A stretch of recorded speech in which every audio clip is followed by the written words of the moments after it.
Hello student, দেখো তোমাদেরকে কিন্তু একটা ছবি দেখাচ্ছি, তাই তো? এটা কিসের ছবি বলো তো? বীজ, তাই তো? তো আজকে আমরা এই বীজ নিয়েই আলোচনা করব। তো বীজের আমরা কি নিয়ে আলোচনা করব বলো তো? বীজের অঙ্কুরোদ্গম। আর তোমরা তো জানো আমি তোমাদের দেবযানী আন্টি।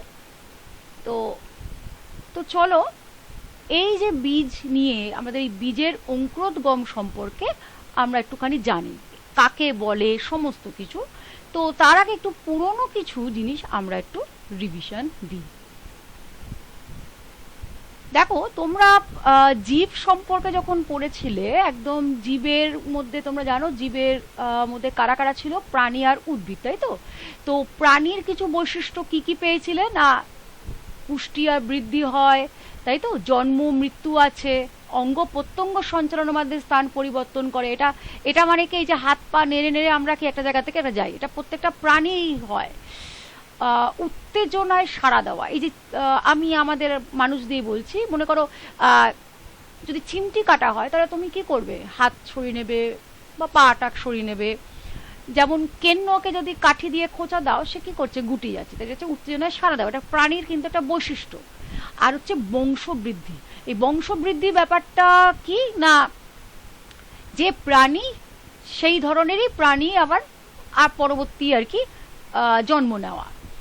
শ্বাসকার্য, বেঁচে থাকার জন্য যেটা দরকার, অক্সিজেনের গ্রহণ, কার্বন ডাই অক্সাইড ত্যাগ, সেই শ্বাসকার্যটা চলে, সেটা প্রাণীর বৈশিষ্ট্যের মধ্যে পড়ে। আর খাদ্য গ্রহণ, অবশ্যই শারীরবৃত্তীয় যাবতীয় কার্যকলাপ চালানোর জন্যই খাদ্য গ্রহণের প্রয়োজন আছে। এইবার দেখো, ঠিক এই প্রাণীর যে যে বৈশিষ্ট্যগুলো দেখলে, উদ্ভিদেরও কিন্তু সেই কয়েকটা বৈশিষ্ট্য আছে। উদ্ভিদও শ্বাসকার্য চালায়, অক্সিজেন গ্রহণ করে, কার্বন ডাই অক্সাইড ত্যাগ করে, খাদ্য গ্রহণ করে। এবার এই খাদ্য গ্রহণের আগে দেখো, উদ্ভিদ কিন্তু একটা বিশেষ জিনিস করে, সেটা হচ্ছে কি নিজের দেহে, যেটা সবুজ উদ্ভিদ নিজের দেহে খাদ্য তৈরি করে, যেটা প্রাণীরা কিন্তু করে না। এবং সেই প্রস্তুত খাদ্যটা কি করে, তারা নিজেরা নিজেদের শারীরবৃত্তীয় কাজে লাগায়, কিছুটা সঞ্চয় করে নেয়। এদেরও পুষ্টি বৃদ্ধি হয়, জন্ম আর মৃত্যু আছে। তবে অঙ্গ প্রত্যঙ্গ শুধু সঞ্চালন করে, যেমন ডালপালা হচ্ছে বিস্তার করে, পাতাগুলোকে নড়ায়, মানে মেলে ধরে আলোর দিকে। তো এগুলো হচ্ছে অঙ্গ প্রত্যঙ্গ সঞ্চালন, কিন্তু এরা স্থান পরিবর্তন কিন্তু করে না। উত্তেজনায় সাড়া দেয়। এই উদ্ভিদের উত্তেজনায় সাড়া দেওয়াটা হচ্ছে, সেটা তোমরা একটু বড় হলে বুঝবে, বড় হলে আরো পড়বে। এই যে যেখানে তোমার জলের উৎস, সেদিকেই কিন্তু মূলের বৃদ্ধি হয়। যেদিকে আলো, সূর্যের আলো আছে, সেদিকেই কিন্তু মানে এরা কিন্তু নিজেদের ডালগুলোকে মানে বৃদ্ধিটা সেদিকেই করে। এটা হচ্ছে উত্তেজনায় সাড়া দেওয়া। আর একটা তোমরা আনবে, যেটা যেমন লজ্জাবতী পাতার, যেটা পাতাটাকে স্পর্শ করলে সেটা মুড়ে যায়। তো এটা একটা উত্তেজনার আর কি সাড়া দেওয়ার প্রকাশ। এদেরও কিন্তু বংশ বৃদ্ধি হয়। মানে বংশ বৃদ্ধি মানে বা বংশ বিস্তার, তো প্রত্যেকে একটা একটা জীবের একটা প্রধান কিন্তু বৈশিষ্ট্য। এই বংশ বৃদ্ধি নিয়েই কিন্তু আমরা আজকে কিন্তু আলোচনা করব, এবং বংশ বৃদ্ধিরই একটা পদ্ধতি নিয়ে আমরা কিন্তু পড়ব। তাহলে এই যে বংশ বৃদ্ধি বলছি, তাহলে এই বংশ বৃদ্ধিটা আমি একটুখানি বললাম, তাই একটু ভালো করে যদি বলি তাহলে কি বলবো না, একই ধরনের উদ্ভিদ বা প্রাণীর সৃষ্টি হওয়া। মানে মানুষ থেকে মানুষই হবে, কুকুর থেকে কুকুরই হবে, বটগাছ থেকে বটগাছেরই সৃষ্টি হবে, অন্য কিছু হবে না। আর এইভাবে একই ধরনের উদ্ভিদ বা প্রাণী সৃষ্টির মাধ্যমে এদের উদ্দেশ্যটা কি না, ওই উদ্ভিদ বা প্রাণীর অস্তিত্ব যাতে টিকে থাকে, মানে বেঁচে থাকে, বুঝেছো? তো এইটার কারণে কিন্তু এই বংশবৃদ্ধি হয়। আর এই বংশবৃদ্ধি একটা গুরুত্বপূর্ণ বৈশিষ্ট্য। প্রাণীর বংশবৃদ্ধি আমরা বড় হলে আর জানতে পারবো। এখন আমরা যেটা উদ্ভিদের বংশ বিস্তারের পদ্ধতিটা জানবো। দেখো, উদ্ভিদ বংশ যে বিস্তার করে সেটা অনেক রকম ভাবে। একটা হচ্ছে রেণুর মাধ্যমে, যে যে অপুষ্পক উদ্ভিদ তোমরা পড়েছিলে, ফার্ন, তাই তো? একটা অপুষ্পক উদ্ভিদ, ওদের রেণু রেণু আছে পাতার পেছন দিকে, তাই তো? তো ওই কিছু এইরকম রেণু, এটাকে রেণুধর উদ্ভিদ বলে। তো এই রেণুধর উদ্ভিদরা কিন্তু তারা কিন্তু এই রেণুর মাধ্যমে কিন্তু বংশ বিস্তার করে। কারণ অপুষ্পক উদ্ভিদ, তাই জন্য এদের ফুল উৎপন্ন হয় না, ফুল থেকে ফল হয় না, এই কারণে। আর একটা অঙ্গের মাধ্যমে, এটা পরে তোমরা বড় হলে জানবে, এটা অঙ্গজ জনন বলে, যেটা বড় ক্লাসে উঁচু ক্লাসে হলে জানবে। মানে অঙ্গ খসে পড়ে, মানে অঙ্গ থেকে আর একটা নতুন গাছের আর কি মানে সৃষ্টি হওয়া। হ্যাঁ, তো এগুলো পরে জানবে। তো আমাদের এখন যেটা জানার দরকার সেটা হচ্ছে বীজ। এটাই হচ্ছে প্রধান মাধ্যম, যেটা যাবতীয় সপুষ্পক উদ্ভিদের এই বীজের মাধ্যমেই কিন্তু এই বংশ বিস্তারটা কিন্তু হয়। তো তোমরা জানো বীজটা কি না? সপুষ্পক উদ্ভিদ মানে হচ্ছে সমস্ত ফুল থাকবে, এই ফুল রূপান্তরিত হয় ফলে, তাই তো? এবং এই ফলের ভেতরে থাকে কি বীজ, তাই তো? এই বীজটাই কিন্তু নতুন চারা গাছের সৃষ্টির জন্য দায়ী। মানে এই বীজ কিন্তু এই নতুন চারা গাছ একটা সৃষ্টি করে। তাহলে এই যে একটা প্রসেস, এই যে একটা পদ্ধতি, যে বীজ থেকে যে নতুন চারা গাছের একটা সৃষ্টি হলো, তাই তো? একটা খুব সুন্দর একটা পদ্ধতিতে কিন্তু হয়। আমি বললাম বলে বীজ থেকে চারা গাছ, এটা বলতে খুব সোজা লাগছে, তাই না? কিন্তু এটা কিন্তু একটা খুব সুন্দর একটা পদ্ধতি আছে। তো এই যে পদ্ধতিটা, যেখান থেকে একটা উদ্ভিদ থেকে সেই মানে ধরনেরই একটা শিশু উদ্ভিদ যে সৃষ্টি হচ্ছে, সেই সমগ্র পদ্ধতিটার নাম হচ্ছে অঙ্কুরোদ্গম। হ্যাঁ, অঙ্কুর থেকে নির্গত হওয়া, মানে প্রস্ফুটিত হওয়া, প্রকাশ হওয়া। কার প্রকাশ? না, শিশু উদ্ভিদ। মানে এখানে বলতে পারো শিশু উদ্ভিদটা যেন বীজের মধ্যে যেন ঘুমিয়ে রয়েছে। একটা ওই পদ্ধতির মাধ্যমে এই শিশু উদ্ভিদের আমরা কি করলাম না, ঘুমটাকে ভাঙিয়ে দিলাম। এবং সেই ঘুম ভেঙে বীজটা কি করছে, বীজ শিশু উদ্ভিদটা কি করছে না, এই বীজ থেকে ঘুম ভেঙে জেগে উঠছে, সে আস্তে আস্তে মেলে ধরছে নিজেকে, আস্তে আস্তে বড় হচ্ছে। তো এই যে পদ্ধতিটা হচ্ছে আমাদের অঙ্কুরোদ্গম পদ্ধতি, বীজের অঙ্কুরোদ্গম পদ্ধতি। তো এই যে বললাম যে একটা বীজের ঘুম ভাঙানো, ঘুম ভাঙিয়ে তার ভেতর মানে ঘুমিয়ে থাকা শিশু উদ্ভিদকে জাগিয়ে তোলা, তার মধ্যে নতুন চারা গাছ, তুমি যে নতুন নতুন একটা গাছ সৃষ্টি হবে তাকে বলে দেওয়া, এই যে পদ্ধতিটা, এই যে অঙ্কুরোদ্গমের যে পদ্ধতিটা, তো এটা কি তোমাদের একটা মনে হতে পারে না যে যেমন খুশিভাবে কি হতে পারে? আমি এমনি একটা বীজ রেখে দিলাম আর তার থেকে ওর বীজের ভেতর থেকে এই শিশু উদ্ভিদ বেরিয়ে গেল। তোমাদের তো মনে হতেই পারে। যদি মনে হয় তাহলে তার একটা তাহলে প্রশ্ন আসছে, তাই তো? তাহলে এটাই তোমার একটা প্রশ্ন, যে এই যে বীজের যে অঙ্কুরোদ্গম যেমন খুশিভাবে কি হতে পারে। দেখো, সেই কারণে আমি একটা প্রশ্ন তোমাদের এখানে লিখে দিয়েছি, যে বীজ থেকে শিশু উদ্ভিদ কি যেমন খুশিভাবে হতে পারে। তাহলে তোমার মনে যেই প্রশ্নটা এলো, তাহলে তার জন্য তো একটা উত্তর আসতে হবে। এই উত্তরটা আমি বলছি না। এই যে আমি বললাম যে না, তো কেন? তো এটার জন্য আমি তোমাকে বলছি যে দেখো, একটা বীজ থেকে যখন শিশু উদ্ভিদ জন্মাচ্ছে, তাহলে তার কিন্তু কিছু ঘটনা বা বলতে পারো কিছু জিনিস লাগছে যাতে শিশু উদ্ভিদ নির্গত হয়। তাহলে সেটা কি দেখো না, এইগুলোকে আমরা বলছি প্রধান শর্ত। মানে এরা ছাড়া কিন্তু কখনোই মানে এটা শিশু উদ্ভিদ বেরোবে না বীজ থেকে। কি? উপযুক্ত পরিমাণে জল। এই যে দেখো, উপযুক্ত কথাটা বারবার ধরে লেখা আছে, সেটা কিন্তু একটু মার্ক করবে। কেন আমি লিখছি পরে আসছি। উপযুক্ত পরিমাণে জল, উপযুক্ত পরিমাণে তাপমাত্রা। তাপমাত্রা মানেটা কি তোমরা এখনো পর্যন্ত জানো না, তবে মনে রেখো তাপমাত্রা হচ্ছে একটা অনুভব, মানে ঠান্ডা বা গরম সেই অনুভবটা। এবার সেই অনুভবটা যে কতটা পরিমাণ, সেটা পরিমাপ করা হয় এই তাপমাত্রা দিয়ে, ঠিক আছে? এবার উপযুক্ত পরিমাণে অক্সিজেন, তাই তো, বাঁচতে তো হবে, নতুন প্রাণ আছে মানেই কি, দেখো এখানেই পড়েছিল প্রাণ থাকা, যে যাদেরই প্রাণ আছে তাদের কি করছে, শ্বাসকার্য চালাচ্ছে, তাহলে হয়তো অক্সিজেন দরকার লাগবেই। উপযুক্ত পরিমাণে আলোর দরকার লাগে, কারণ দেখো এখানে একটা উত্তেজনায় সাড়া দেওয়াটা একটা লিখেছি, তাই না? এই আলোয় কিন্তু ওর বীজের কিছু বৃদ্ধি নির্ভর করে। আর হচ্ছে মাটি, এবারে মাটিটা কিন্তু প্রধান শর্তের মধ্যে না পড়লেও মাটিটা কিন্তু দরকার। তো কেন দরকার দেখো, শিশু, যে কোনো শিশু যখন মাতৃ গর্ভে থাকে তখন তার জন্য কি থাকে, একটা প্রয়োজনীয় পরিবেশ দরকার লাগে, তাই না? সে যখন ছোট্ট থেকে আস্তে আস্তে বড় হয় মায়ের গর্ভেই, তাহলে সেই মায়ের গর্ভটা হচ্ছে জায়গা, সেই জায়গায়ও বড় হচ্ছে।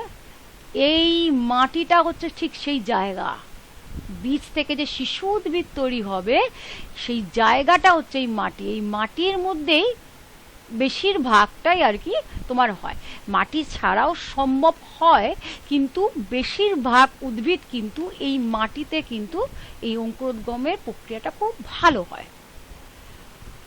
কারণ নলে ছোট হয়ে থাকবে, কিন্তু আর পরে তো আরো বড় গাছে পরিণত করতে গেলে আমার কিন্তু মাটি দরকারই লাগবে, মানে মাটি হচ্ছে বলতে পারো আধার, ওর জায়গা, ঠিক আছে? তো তাহলে ঠিক ওই রকম মানে আমরা শিশু উদ্ভিদ, একটা মাতৃগর্ভ থেকে যেমন একটা শিশু তার সমস্ত প্রয়োজনীয় উপাদানগুলোকে গ্রহণ করে মায়ের দেহ থেকেই নেয়, তাই না? খাবার নেয়, খাবার রস সব যাবতীয় সমস্ত কিছু নিয়ে সে আসলে ধীরে ধীরে ধীরে ধীরে কিন্তু বড় হয়। ঠিক তেমনি এই বীজ থেকে শিশু উদ্ভিদ যখন তৈরি হবে তার জন্য কিন্তু জল, তাপমাত্রা, অক্সিজেন, আলো কিন্তু প্রয়োজন হয়। এইবার কেন কিভাবে প্রয়োজন হয় সেটা আমি তোমাদেরকে বোঝাচ্ছি। তো দেখো একটা ছবি আমি এঁকেছি, তো এই ছবিটা দেখো এই রকম ভাবে, দেখো এটা একটা ছোলা বীজ, একটা ছোলার মতন আমি এঁকেছি। দেখো এখানে মাথার উপর থেকে ছোট দুটো অংশ বেরোচ্ছে, তাই তো? এইটা এইখান থেকে আর কি দুটো অংশ, একটা হচ্ছে তোমার ভ্রূণমূল আর একটা হচ্ছে ভ্রূণমুকুল। ভ্রূণমূল হচ্ছে যেটা মাটির নিচে জন্মায়, আর এইটা বীজটা তো একটা ভ্রূণ, মানে ওটা একটা ছোট্ট অবস্থায়, শিশু উদ্ভিদ একদম ছোট অবস্থাতে রয়েছে। তো যেটা নিচের দিকে, মাটির নিচের দিকে একদম পৃথিবীর ভেতরে প্রবেশ করে তাকে বলা হয় ভ্রূণমূল, আর যেটা একদম বাতাসের ওপরে একদম মাথা উঁচু করে ওঠে তাকে বলে ভ্রূণমুকুল। দেখো এখানে প্রথমে দেখো এখানে ভ্রূণমূলটা বেরিয়েছে, এটা দেখো ভ্রূণমূল, এইখান থেকে দেখো আস্তে আস্তে এটা হচ্ছে ভ্রূণমুকুল। দেখো আরো আস্তে আস্তে কি হচ্ছে, এটা বড় হচ্ছে, বড় হয়ে মূলের মতন চারদিকে ছড়িয়ে পড়ছে, আর এই ভ্রূণমুকুলটা দেখো উপরের দিকে সোজা উঠে পাতা বেরোচ্ছে, এবার আস্তে আস্তে আর একটু বড় হয় এবং এই অংশটা আস্তে আস্তে কি হয়ে যায় না খসে যায়। তো দেখো একটা তোমাদের একটা ছোট ভিডিও দেখাচ্ছি, যেখানে দেখতে পাবে তোমরা একটা বীজ পুরোপুরি কিভাবে ধীরে ধীরে অঙ্কুরোদ্গম হচ্ছে। দেখো এটা প্রথম দিনের একটা দেখো দিয়েছে, দেখো এখানে এটা দেখো একটা বীজ দেওয়া আছে, দেখো দ্বিতীয় দিন দেখো আস্তে আস্তে কেমন বড় হচ্ছে, তৃতীয় দিনেও দেখো বড় হচ্ছে, দেখেছো? এটা কিন্তু ভ্রূণমূল, দেখো আস্তে আস্তে মাটির ভেতর কিন্তু চলে যাচ্ছে। চতুর্থ দিন, পঞ্চম দিনে দেখো আস্তে আস্তে মূল বেরোচ্ছে, দেখো এ কিন্তু মাথা থেকে উঠছে, মানে ওপর দিকে উঠছে, দেখো আস্তে যেন জেগে উঠছে, দেখো ওর কিন্তু মূল দেখো অনেকটা ছড়িয়ে যাচ্ছে, সেখানে ভ্রূণ মুকুলটা কিন্তু দেখো আস্তে আস্তে উঠছে, দেখো পাতা বেরোলো, দেখো বীজের এই যে এই অংশটাই আমাদের ছিল, এখান থেকেই কিন্তু বেরোচ্ছিল, দেখো আস্তে আস্তে কি হচ্ছে মিলে যাচ্ছে। ঠিক এই রকম প্রসেসে কিন্তু হয়, এটা খুব দ্রুত দেখারও হয়েছে, কারণ এটা খুব ধীরে ধীরে হয়, মানে এটা দেখতে পাচ্ছ তো তোমাদের 13 দিন লাগাচ্ছে, তাই তো? ভালো করে দেখো, ঠিক যেন মায়ের গর্ভ থেকে যেমন সন্তান বের হয়, তার সমস্ত হাত পা প্রত্যেকটা অঙ্গ নিয়ে, ঠিক তেমনি উদ্ভিদটাও কি করছে, তার সমস্ত দেখো অঙ্গগুলোকে নিয়ে পুষ্প একদম মেলে ধরছে। এই দেখেছো ওই অংশটা পুরো আস্তে আস্তে কেমন লোপ পেয়ে গেল, তাই তো? পুরোপুরি দেখো এটা পুরো কিন্তু একটা পুরো গাছ হয়ে গেল, এটা শিম গাছই মোস্ট প্রবাবলি ছিল এটা। দেখো এটা পুরো একটা মূলটা দেখো কত ছড়াচ্ছে, এইভাবে কিন্তু পুরো ছড়িয়ে যাচ্ছে। আর সেখানে দেখো এটা হচ্ছে একদম মাথার ওপরটা আস্তে আস্তে বড় হচ্ছে, এটা হচ্ছে অগ্রমুকুল, এখান থেকে বেরোবে। এটা বড় হলে তোমরা খুব ভালো করে তখন করতে পারবে। এখন যেহেতু ছোট আছে, তোমাদের একটুখানি জানাটা অবশ্যই দরকার। এই দেখো মূলের বিস্তারটা দেখো কি সুন্দর।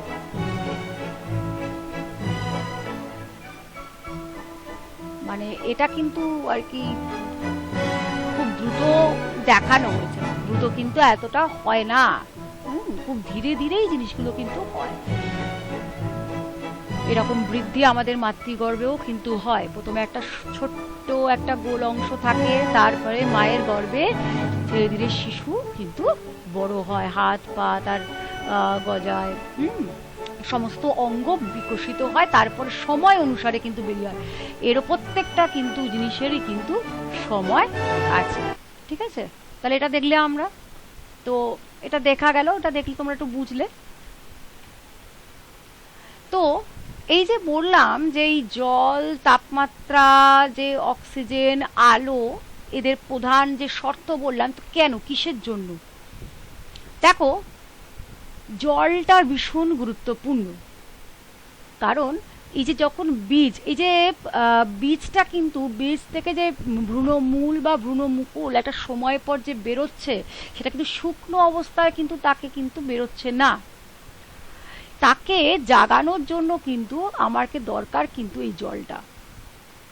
জলে কিন্তু সামান্য একটু ভিজিয়ে রাখলে ওই বীজটা কি হয়, একটু ফুলে যায়, নরম হয়ে গিয়ে ওটা ফুলে গিয়ে ওর ওখানে দেখবে, তুমি যদি বাড়িতে ছোলা দেখো, ছোলা বীজে একটা তোমার একটা গর্ত মতন আছে। এটা শুকনো ছোলা বীজটা দেখা যাবে না, যেই জলের মধ্যে ভেজাবে, সে মটর হোক, ছোলা হোক, তো ওই ওই ছিদ্র দিয়েই কিন্তু ওই মূল আর ওই বিটপ অংশটা বৃদ্ধি পাবে, মানে ভ্রূণমূল আর ভ্রূণমুকুল অংশ। ওই ওই ছিদ্রপথটাকে মানে বের করার জন্য, মানে ছিদ্রপথটাকে আর কি খোলার জন্যই কিন্তু এই জলটা দেওয়া হয়। বুঝা গেল? তাহলে জল ছাড়া কিন্তু এই অঙ্কুরোদ্গম হওয়া কখনোই সম্ভব হবে না, ঠিক আছে? তাই জন্য এটা প্রধান শর্তের একটা শর্ত হচ্ছে জল। এছাড়াও দেখো, যখন উদ্ভিদ একদম ছোট্ট, সবাই শিশু উদ্ভিদ, যে ছোট ছোট তুমি দেখলে যে ভ্রূণমূল বেরোলো, ছোট ছোট করে আস্তে আস্তে বেরোচ্ছে, তো সেই সময় ওরা খাবার কোত্থেকে পাবে? ওদের তো এই যে বড় হওয়ার জন্য শক্তির দরকার। তো আমরা পড়েছি শক্তি আসে খাদ্য থেকে, তাহলে খাদ্যও কোত্থেকে পাচ্ছে? কারণ সবুজ অংশ ছাড়া তো উদ্ভিদের দেহে খাদ্য তৈরি হবে না। তো তখনও তো ওদের আমাদের সবুজ পাতার সৃষ্টি হয়নি, সবুজ কোনো অংশ থাকে, তাহলে কি করবে? ওই যে বীজটা থাকে না, ওই শুকনো বীজের ভেতরে কিন্তু ওই শিশু উদ্ভিদের খাবার সঞ্চয় করা থাকে। এই জল কি করা হয়, জল দেওয়া কারণে ওই সঞ্চিত খাদ্যটা, যেটা তোমরা জানবে পরে, ওটা বীজপত্র ওখানে থাকে আর কি, ওটা পরে তোমরা জানবে এটা বড় হলে, সেই খাদ্যটা কিন্তু তরল হয়ে যায়, এবং যার থেকে ওরা ওই রসটাকে, খাদ্য রস গ্রহণ করে ওরা কিন্তু ধীরে ধীরে বৃদ্ধি পায়। এবার যেই যখন ওই পাতাটা বেরিয়ে আসে, তখন কিন্তু ওরা নিজেরা খাদ্য তৈরি করার জন্য প্রস্তুত হয়ে যায়। কিন্তু তার আগে পর্যন্ত কিন্তু ওই বীজের ভেতর থাকা সঞ্চিত খাদ্যটাই কিন্তু যাবতীয় শক্তি সরবরাহ করে। আর এই শক্তি পাওয়ার জন্য, খাদ্যটাকে যাতে ওরা গ্রহণ করতে পারে, তার জন্য কিন্তু এই জলের কিন্তু প্রয়োজন হয়, ঠিক আছে? এবার দেখো তাপমাত্রা। এবার দেখো পাহাড়ি অঞ্চলে যে সমস্ত গাছগুলো হয়, সেটা নিশ্চয়ই তোমার মরুভূমিতে হবে না। আবার মরুভূমি অঞ্চলে যে গাছগুলো হয়, সেটা নিশ্চয়ই পাহাড়ি অঞ্চলে হবে না, বা একদম বরফ অঞ্চলে হবে না।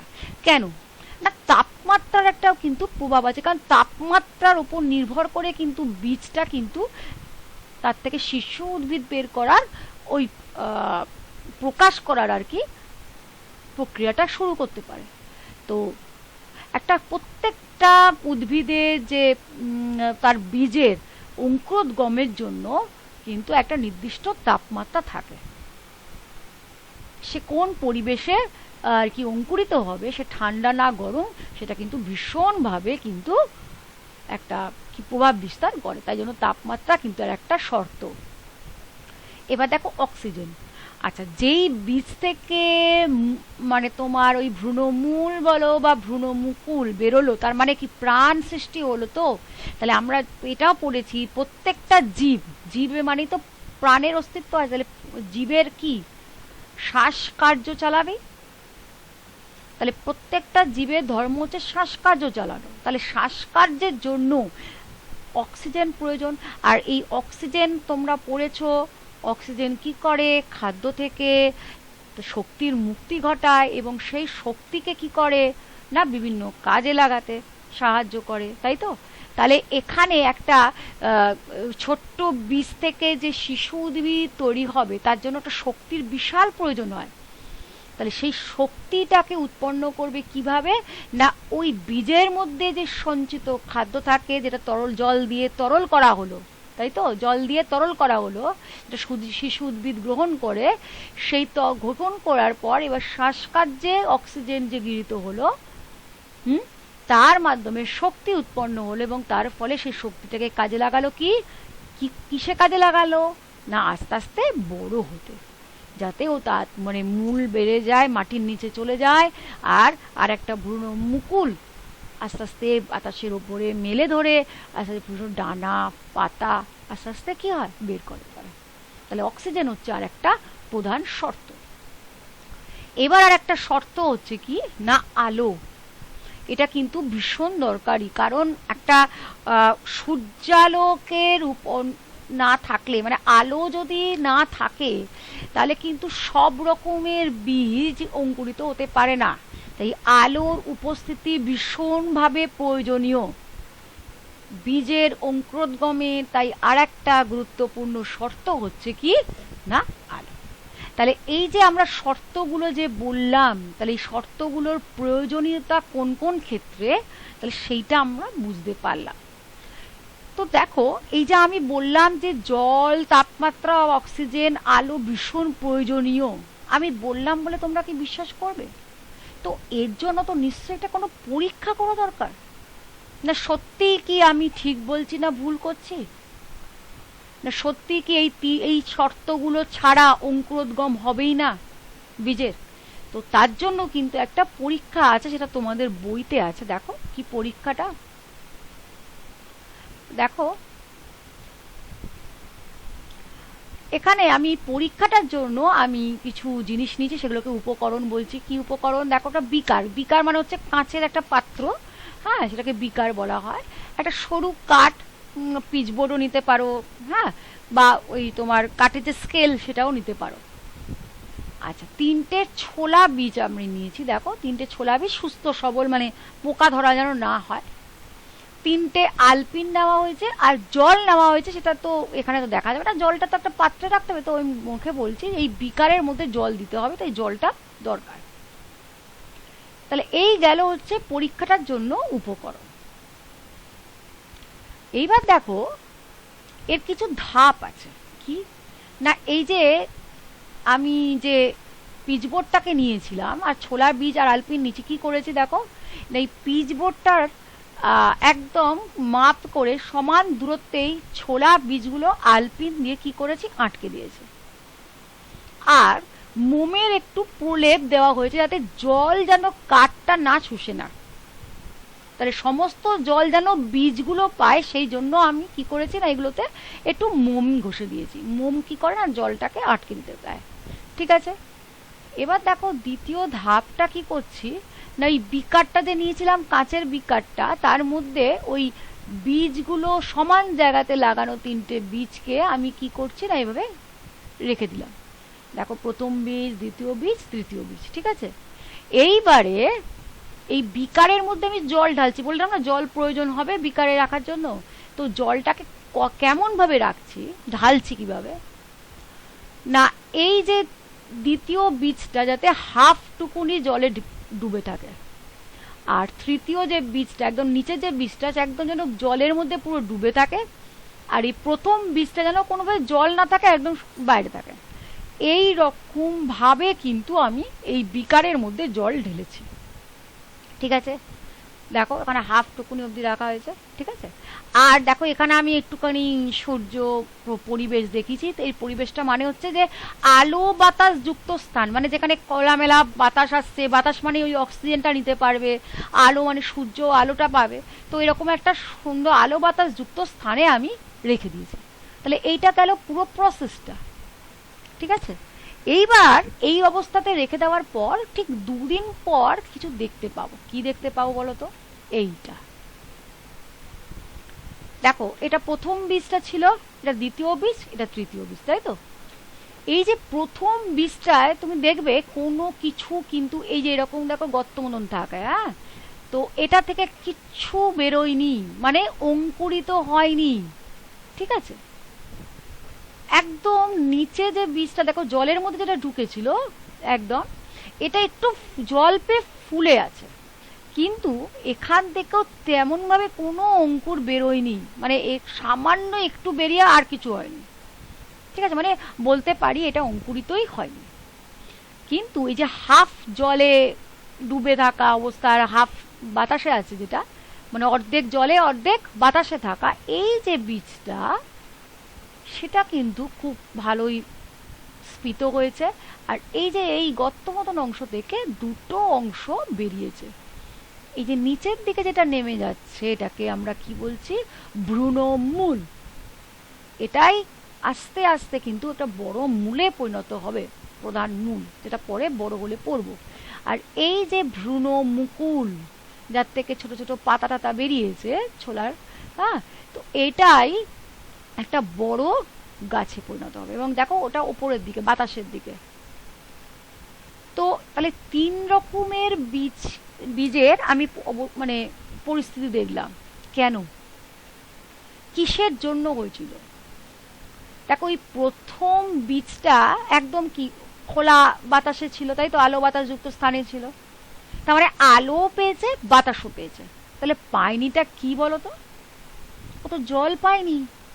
তাহলে জল না পেলে আমরা আগে একটু পড়লাম জল কি করে, বীজের ভেতর কি সঞ্চিত খাদ্যকে তরল করে যাতে শিশু উদ্ভিদ খাবার নিতে পারে।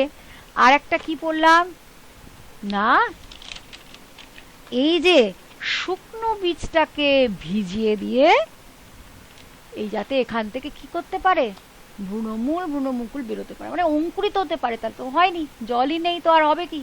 শুকনো বীজটা শুকনোই থেকে গেছে।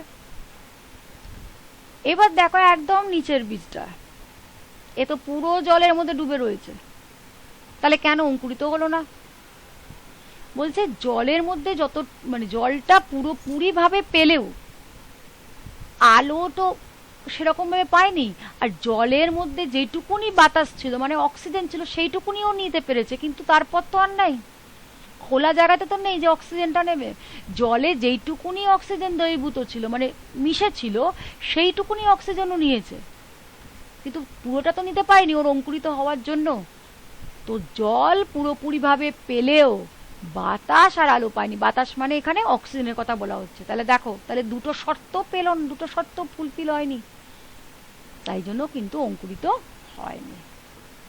কিন্তু মাঝেরটা কেন অঙ্কুরিত তাহলে হলো ভালো মতন? দেখো, অর্ধেক জলে ডুবেছিল, অর্ধেক কি ছিল, বাতাসে ছিল, তাই তো?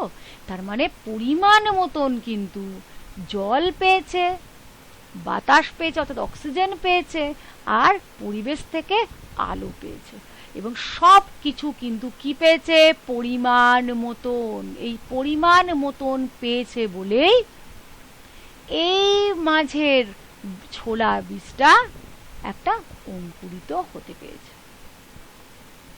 তার মানে এই যে পরীক্ষাটা হলো, এই পরীক্ষাটা থেকে আমি কি বুঝলাম, যে যে বীজের এই যে শর্তগুলো, যে প্রধান শর্তগুলো যে আমি বলেছি, সেটা ভীষণ প্রয়োজনীয়। কারণ এই শর্তগুলো না থাকলে কোনো বীজ অঙ্কুরিত হতে পারে না। তো এটা তো তোমাদের বইতে আছে, তোমরা বাড়িতেও কিন্তু হাতে কলমে করতে পারো। তো দেখো, তার জন্য একটা ভিডিও দেখো, সেটা ইউটিউব থেকেই আমি নিয়েছি তোমাদের জন্য, যেটা বাড়িতে তোমরা করতে পারবে, আমি বুঝিয়ে দিচ্ছি তার সাথে। দেখো দেখো এটা কি করছে, একটা গ্লাস নিয়েছে আর কিছু টিস্যু পেপার। এই টিস্যু পেপার দেখবে আমাদের খাবার দেওয়া হয়, সেই টিস্যু পেপারগুলোকে দেখো ফেলে দিয়েছে। আর দেখো এটা হচ্ছে তোমার ওই ছোলা বীজ বলতে পারো, শিম বীজ নিতে পারো, হ্যাঁ মটর বীজ নিতে পারো, যে কোনো বীজ সারা রাত্রি জলের মধ্যে একটু ভিজিয়ে রাখবে। তারপর দেখো কি করছে এখানে, দেখো এই যে যাতে দেখতে পাও কিভাবে ওর বৃদ্ধি হচ্ছে, তার জন্য কিছু ভেতরে রেখেছে আর কিছু দেখো ওই বাইরে এই সাইড দিয়ে দিয়েছে, দেখেছো, যাতে ওর বৃদ্ধিগুলো দেখতে পাওয়া যায়। ঠিক আছে, দেখেছো, আর কিছু ভেতরে রয়েছে। এইবার বলছে যে এই যে টিস্যু পেপারটা কিন্তু ভেজাতে হবে, তো স্প্রে করতে বলছে। তুমি পারলে হাত দিয়ে জল ছিটিয়ে দিতে পারো ভালো মতন, আর ওপরে একটু টিস্যু পেপার, বীজের টিস্যু পেপারও কি দেখো দেখো বীজের টিস্যু পেপার ছড়িয়ে দিয়েছে। এবার দেখো 2-3 দিন পর দেখো কি দেখতে পাচ্ছ, দেখেছো, এই দেখো এই মোটা অংশটা কি ভ্রূণমূল, দেখো এখানে দেখা যাচ্ছে এটা কি, দেখেছো ভ্রূণমুকুল, এই ওপরেরটা দেখো ভ্রূণমুকুল, দেখো এখানেও দেখো দেখতে পাচ্ছ, দেখেছো। এটা কিন্তু বাড়িতেও তোমরা কিন্তু করতে পারো, ভীষণ ইজি। দেখো শুধুমাত্র ভিজের টিস্যু পেপার দিয়েই কিন্তু হচ্ছে, এখানে কিন্তু মাটি দেয়নি। দেখো এই দেখো হাতে নিয়ে দেখিয়েছে, দেখো এটা হচ্ছে ভ্রূণমূল, এটা হচ্ছে ভ্রূণমুকুল, দেখেছো। দেখো এই যে এখানে সব সবুজ, এখান থেকে কিন্তু আস্তে আস্তে বেরোবে, আরো মুকুল থেকে আস্তে আস্তে ছোট ছোট পাতা টাতা সমস্ত কিছু বেরোবে, যাকে আমরা বিটক অংশ বলি। দেখো 5ম দিনে দেখো এটা আরো বেড়েছে, দেখো সবুজ অংশ বেরোচ্ছে, দেখেছো, মূলটাও আর একটু বড় হয়েছে, আর উপরে ভ্রূণমুকুলটা বড় হয়েছে। এই দেখো দেখো দেখো মূলের অবস্থা দেখো, বৃদ্ধিটা দেখো 7তম দিন, দেখেছো, দেখো কতটা মূল বেড়ে গেছে, আর ওদিক থেকে দেখো ভ্রূণমুকুলটা কতটা বেড়ে গেছে। হাতে নিয়ে তোমাদেরকে দেখাচ্ছে, দেখো দুটো প্রান্ত ফেটে গেছে, কারণ এটা পরে হলে জানবে এটা হচ্ছে বীজপত্র, ওখান থেকে খাবার গ্রহণ করছে। এটা হচ্ছে তোমাদের এই ছবিটি দেখিয়েছে, এটা বড় বলে জানবে যে কি করে হয়। তো দেখো কত ভালো করে এটা দেখতে পাচ্ছি, দেখেছো,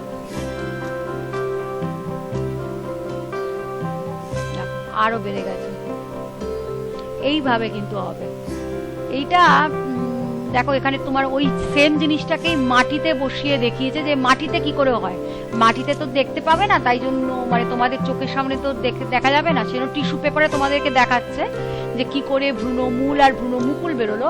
আর মাটির মধ্যেও কিন্তু সেম জিনিসটাই হয়, এরকম ভাবেই কিন্তু মূলটা বড় হচ্ছে, ভ্রূণ থেকে বেরোচ্ছে, আর ওপর থেকে মুকুল অংশটা বিটক তৈরি করবে, হ্যাঁ সেটা কিন্তু বড় হচ্ছে। 10 দিনের মধ্যে কিন্তু আস্তে আস্তে অনেকটাই বড় হয়ে যায়। দেখো 15 দিনের মধ্যে যেখানে টবের মধ্যে রেখেছিল মাটিতে, সেটা কিন্তু দেখো এতটাই কিন্তু বড় হয়ে গেছে, দেখেছো। এই রকম ভাবেই কিন্তু প্রত্যেক কটা বীজ এইভাবেই কিন্তু অঙ্কুরিত হয়। আর এই যে দেখো এই দুটো হচ্ছে বীজপত্র, বা বলতে পারো এর মধ্যে শিশু উদ্ভিদের খাদ্য রয়েছে, এইখান থেকেই ওরা খাদ্যটা পুরো নেয়। যখন পুরো এরকম সবুজ আর কি পাতা বেরিয়ে যায়, যখন ওরা পুরো নিজেরা নিজেদের খাবার তৈরি করার জন্য তৈরি হয়ে যায়, তখন এরা নিজেদের দেহের মধ্যে খাদ্য তৈরি করে। তার আগে পর্যন্ত কিন্তু এখান থেকেই ওরা কিন্তু খাদ্যটা গ্রহণ করে। ঠিক আছে, তাহলে এই গেল হচ্ছে বীজের অঙ্কুরোদ্গম প্রক্রিয়া। তাহলে বীজের অঙ্কুরোদ্গম প্রক্রিয়াটা আমরা একটু বুঝলাম, এবং তার সাথে আমরা বুঝলাম যে অঙ্কুরোদ্গমের জন্য কি কি শর্ত থাকে। তো আশা করি তোমরা বুঝতে পারছো।